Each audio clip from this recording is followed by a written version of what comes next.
Bonjour et bienvenue à Backstage avec Michel Grenier. Aujourd'hui, c'est un fameux Q&A, c'est-à-dire que je réponds à des questions que vous avez mis sous mes vidéos des semaines précédentes. Et ça commence maintenant.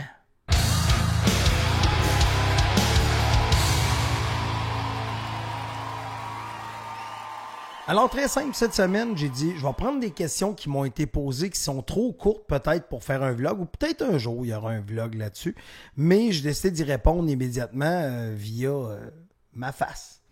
Alors, très simple, première question nous vient de David Raymond qui me dit « Quelle est la meilleure façon d'aborder un artiste que tu aimes, soit en live ou par les réseaux sociaux? » Ben c'est simple, il faut toujours se rappeler que pour toi, l'artiste, tu le connais, tu sais ce qu'il fait, tu sais peut-être avec qui il sort, tu as peut-être vu sa maison dans une émission de télé, tu sais beaucoup de choses sur cette personne-là, mais cette personne-là ne sait rien sur toi. Fait que ça, il faut toujours que tu te rappelles de ça, que c'est l'équivalent que si moi, je t'approche dans la rue, puis je te dis « Salut David, comment ça va? T'es bien bon, t'aimes beaucoup. T'es succulent. Ah ouais! T'es à l'épicerie, t'achètes des concombres, on va manger des concombres à soir. »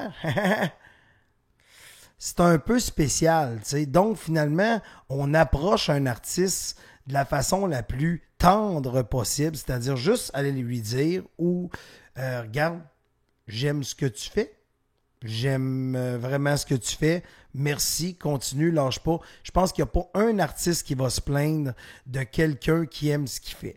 Fait que je te dirais la façon la plus délicate est la meilleure. Deuxième question qui nous vient de Megazype. Megazype qui veut simplement savoir, est-ce que ça... Je me demandais si ça se ferait ou si c'est impensable de reproduire le spectacle d'un humoriste anglophone par un autre humoriste francophone. Je comprends exactement ce que tu veux dire, Megazype, mais ce qui est important de savoir en humour, pour faire rire, ça prend le référent. Et souvent, des humoristes de d'autres pays n'ont pas les mêmes référents qu'ici et aussi n'ont pas les mêmes tabous. Donc, ce qui est légal... je dis entre guillemets, là, mais ce qui fait rire dans un pays ne fera peut-être pas nécessairement rire ici. Juste un petit exemple banal comme ça. Aux États-Unis, rire d'un groupe de personnes, ça n'a pas de sens. Rire d'une personne, ça passe. Tandis qu'ici, au Canada, rire d'un groupe de personnes, ça passe, mais rire d'une personne, ça passe pas. Juste là, il y a une petite différence et c'est juste l'autre côté de la frontière. Ça veut dire que ce serait extrêmement dur à adapter et je pense... que l'humoriste aussi, un humoriste sur scène ne veut pas devenir un interprète à 100%. Oui, on le voit en chanson, mais en humour, ce serait un peu bizarre. Parce que ce qui est le fun d'aller voir sur scène, c'est un gars ou une fille que tu dis « Ah ouais, je pensais que j'étais tout seul à penser ça. » Fait que c'est là que ça devient intéressant, c'est de voir un peu que la personne qui est en train de performer devant toi, c'est elle qui a pensé à ça et non quelqu'un d'autre. C'est pour ça que peut-être qu'un jour, ça va se faire, mais sérieusement, là, il y a assez d'humoristes pour pas être obligé d'avoir des interprètes d'humour. C'est mon avis. Bonjour Valérie, j'espère... bonjour Valérie, merci. Premièrement, merci pour le commentaire. Deuxièmement, y a-t-il une hiérarchie dans le monde de l'humour? Pas vraiment. Je pense qu'il y a une hiérarchie au niveau de la notoriété. Il y a des gens qu'on connaît plus que d'autres, mais au niveau du talent, c'est pas nécessairement les plus talentueux qu'on connaît. C'est pour ça que je pense que les humoristes se respectent entre eux parce qu'ils savent soir après soir qu'est-ce qu'ils ont à vivre. Il y a des humoristes qui le savent, ils montent sur scène. Un soir, ça va pas bien. Un autre soir, ça va bien. Ils vivent un peu tous la même affaire. C'est pour ça que je pense qu'il y a un respect. Ils ont tous le syndrome de la page blanche. Il y aura toujours des gens qui vont être différents des autres, mais je te dirais qu'en général, il n'y a pas vraiment de hiérarchie. Ben, il n'y a pas vraiment de hiérarchie. Il y en a une, mais au niveau de la notoriété. Et je pense que les humoristes, en général, se respectent. Prochaine affaire, Jérémy Gilbert. C'est qui le style mongol qui dislike toujours tes vidéos? Et moi, blague, j'ai répondu, c'est moi. Mais honnêtement, sérieusement, je fais ça pour mon plaisir. Fait que ça crée de la haine à des gens, ben, c'est pas de ma faute. Moi, je m'amuse en tout cas.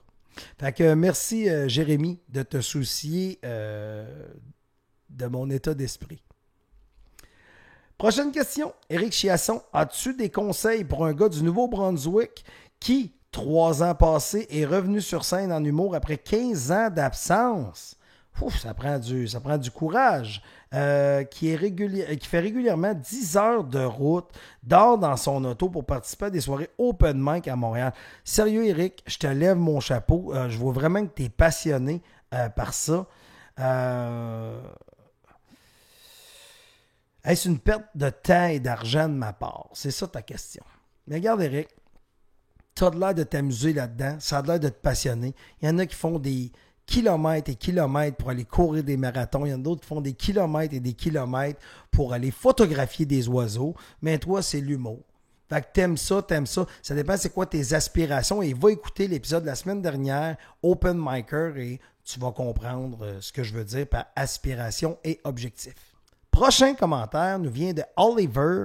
Oliver qui dit j'aimerais que tu considères avoir des invités et discuter de sujets de tout ça.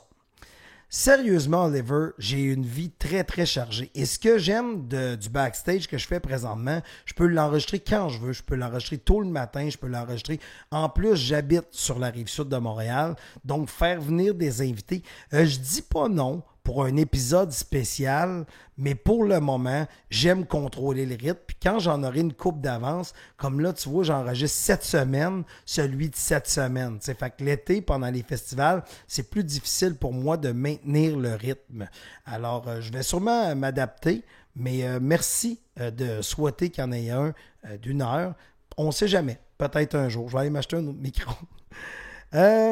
Prochaine question nous vient de Marc-André Leroux. Toi, à force d'en gérer des humoristes, tu connais ce qui fonctionne et ce qui ne fonctionne pas. Ça ne te tenterait pas d'en faire. Sérieux, j'ai beaucoup de respect pour le métier d'humoriste. Ça ne me dérange pas de monter sur scène pour parler. Ça ne me dérange pas d'être sur scène, mais il faut les écrire, les blagues. C'est difficile. Là. C'est pas juste ton cousin qui est drôle ou ta voisine qui est comique, là. Non, là, ça prend quelqu'un qui a vraiment un talent d'écriture à la base. On ne met pas juste quelqu'un parce qu'il a de l'air phoné. Sinon, ça ferait longtemps que je serais là.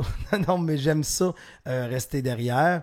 Et d'ailleurs, tu vois, je peux faire un backstage. Fait que merci de croire en moi, Marc-André. C'est peut-être une offre pour devenir mon gérant. Donc, je vais dire, signe-moi Marc-André. Prochain commentaire. Il est arrivé une couple de fois ce commentaire-là, puis je vais l'expliquer.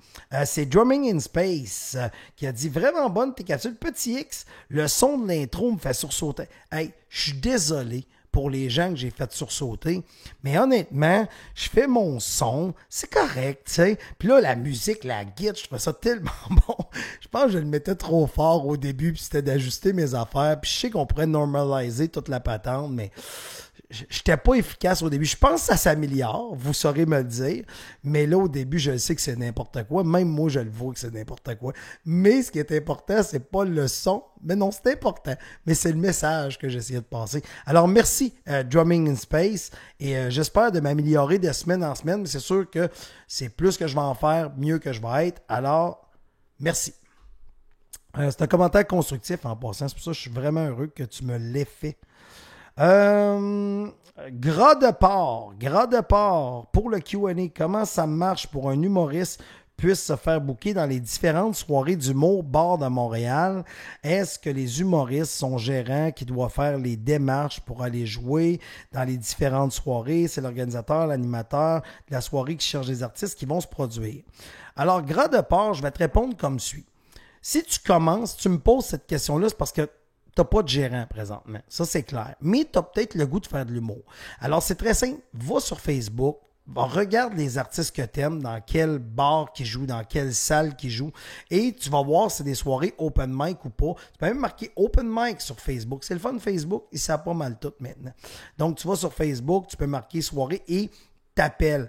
Là, je n'ai pas parlé la semaine passée, là, mais là, je m'adresse à ceux qui ont des open mic. Sérieusement, je vais vous dire ce que j'ai entendu, puis j'espère que c'est pour vous autres, parce que, sérieux, je ne suis pas fier de vous autres.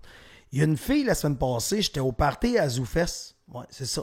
Une fille, puis un gars qui m'ont dit que pour aller dans des open mic, il y a des open mic qui demandent des démos. Des démos pour aller jouer gratuit. Tu sais, open mic, elle dit micro ouvert. Je devrais être capable, moins de me booker. Tu sais, je devrais même pas avoir cette question-là de Grotte-Port. Grotte-Port, tu devrais téléphoner, puis tu devrais être capable d'avoir une place, parce que c'est un open mic, ça le dit. Fait que les open mic qui demandent des démos, shame on you. Shame on you. Fait que c'est ça, Grotte-Port. Fait que regarde, applique dans les soirées, recherche. Alors, regarde les humoristes que tu connais, où est-ce qu'ils jouent, dans quel type de soirée. C'est sûr que l'open mic, pour le moment, qui est le plus populaire, c'est l'open mic du bordel, qui est les mardis et mercredis soirs à 10h30. Donc, tu as juste à appliquer au bordel. Mais en attendant, si tu vas aller tester dans d'autres bars, il y en a beaucoup d'autres. Prochaine question nous vient de Fred Esti 1. Alors, Fred Esti veut savoir, Michel, pour un futur backstage, j'ai une question. Un humoriste, es-tu considéré comme un travailleur autonome? Oui. Comme quand vient le temps de faire les taxes, est-ce qu'un humoriste claim leur millage en voiture? Il y a deux façons de procéder, ou les factures de gaz. Mais il y en a qui vont par facture de gaz, il y en a qui vont par kilométrage. Par kilométrage, si ma mémoire est exacte, et je ne suis pas comptable, mais quand même, je sais ce bout-là, les 5000 premiers kilomètres que tu fais dans l'année, c'est 53 sous présentement, et par la suite, ça devient 48 sous du kilomètre. Fait que, ou, en début de carrière, je me rappelle, c'était juste les factures de gaz que je cumulais. Fait qu'il y a deux façons de procéder. Les hôtels, oui, c'est déductible. Les repas d'affaires, oui, c'est déductible. Repas sur la route. C'est à qui? Fred Esti, c'est marqué à la fin, Frédéric Pitre, l'Acadien au cœur de Lyon. Alors, je te salue, l'Acadien au cœur de Lyon. Prochain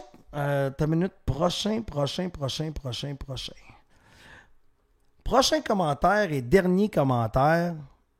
Colin, je sais même pas si j'ai le temps. Oh oui, j'ai le temps. Prochain commentaire, dernier commentaire. C'était une super bonne idée. C'est même pas un commentaire, c'est même pas une question. JP qui m'avait écrit que je parlais des dislikes, puis là, même en modifiant la vitesse, on peut pas disliker, il fallait écouter.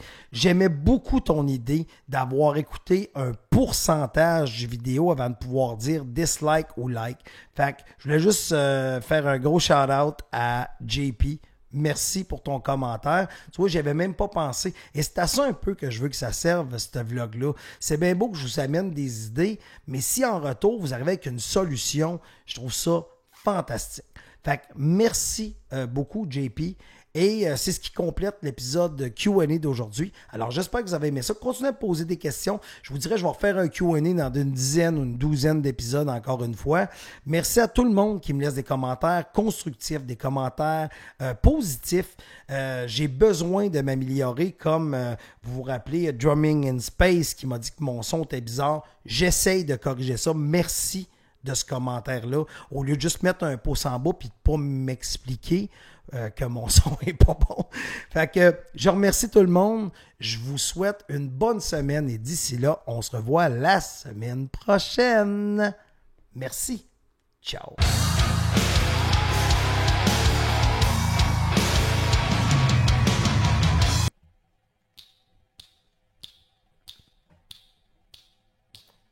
Ba-dum, ba-dum, ba-dum, ba-dum, ba-dum, ba-dum. Ba-dum-ba, ooh-ah, ooh-ah, ooh-ah, ooh-ah, ooh-ah, ooh-ah. Why do fools fall in love? Quand même du talent. Oh.